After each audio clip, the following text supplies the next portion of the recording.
గారి ఆశయాన్ని పట్టుకున్నాం మనం.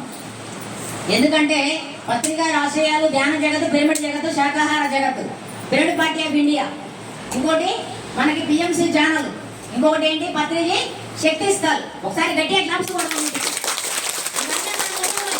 ధ్యాన జగత్ చేయాలి, పిరమిడ్ జగత్ చేయాలి, శాకాహార జగత్ చేయాలి, శక్తి స్థల్ నిర్మించుకోవాలి, పిఎంసి ఛానల్ని ముందుకు నడిపించాలి. పిరమిడ్ పార్టీ ఆఫ్ ఇండియాలో మనం అందరం పాల్గొనాలి. ఎందుకంటే రామరాజ్యం మనం ఎవరి ప్రాంగణంలో ఉన్నాం? మనం శ్రీరామచంద్రమూర్తి ప్రాంగణంలో ఉన్నాం.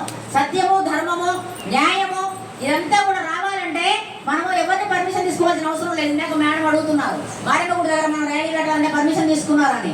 అదే కనుక మనకి ఒక్క ఛాన్స్ ఇస్తే పర్మిషన్ అవసరం లేదు మనం.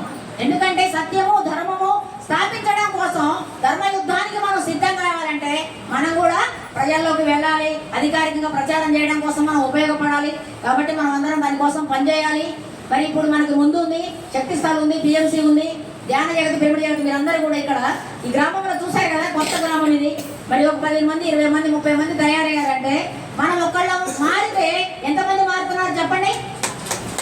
ఒక్కళ్ళు మారి వైరల్ లలిత గారు 100 మందిని మార్చింది. ఒకసారి గట్టిగా క్లాప్ చేద్దాం. పిఎంసి ఛానల్ చూసి ఆమె ధ్యానం చేసి శాకాహారిగా మారి వాళ్ళ కుటుంబం కాకుండా ఆ పక్క గ్రామాలలో వాళ్ళ రక్త సంబంధికులు అందరూ 100 మందిని మార్చింది. మామూలు విషయం కాదు.